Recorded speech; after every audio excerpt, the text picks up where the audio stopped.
So many jobs, people got doged, fired, laid off, early retired, and then they got pulled back.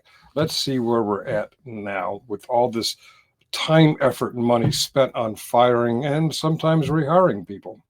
That it broke off Mars in an asteroid strike. Brian Clark, ABC News.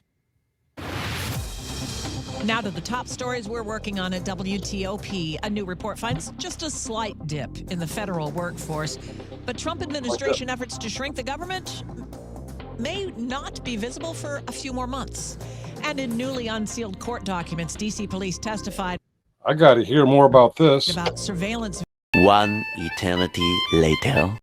What kind of effect the Trump administration is having on reducing the federal workforce. More on that now from WTOP's Ian Crawford. The new data that we're seeing from OPM here, this gives us a snapshot to some of the first month's effects from the Trump administration on the federal workforce. Drew Friedman is a reporter with our partners at Federal News Network. She's been looking at data released by the Office of Personnel Management about how many people work for the federal government. Through March of this year, the federal workforce had only decreased by 23,700, or about what?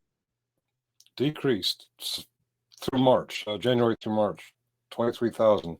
1% from last September. Some of that comes from initial reductions in the first week of the Trump administration, but she adds, despite all this talk of decreasing the size of the federal workforce, if you look at the March 2025 data, there's actually 10,000 more employees than there were about a year prior in March. So fire, retire, resign, early retirement, buyout, all this Doge bullshit, and will result in more federal employees than we had a year ago. 2024. The other big takeaway from Friedman's data scrub is how the number of federal workers ebbs and flows from one administration to another, and even within the same administration. She adds that more reductions in force and the ongoing hiring freeze could send the number of federal workers even lower. So we're still predicting lower, but right now we're higher than we were a year ago. Ian Crawford, WTOP News. A planned development in Montgomery County is getting a boost from the Maryland Department of Transportation. Well, what is DOGE? Department of Government Efficiency. Government efficiency.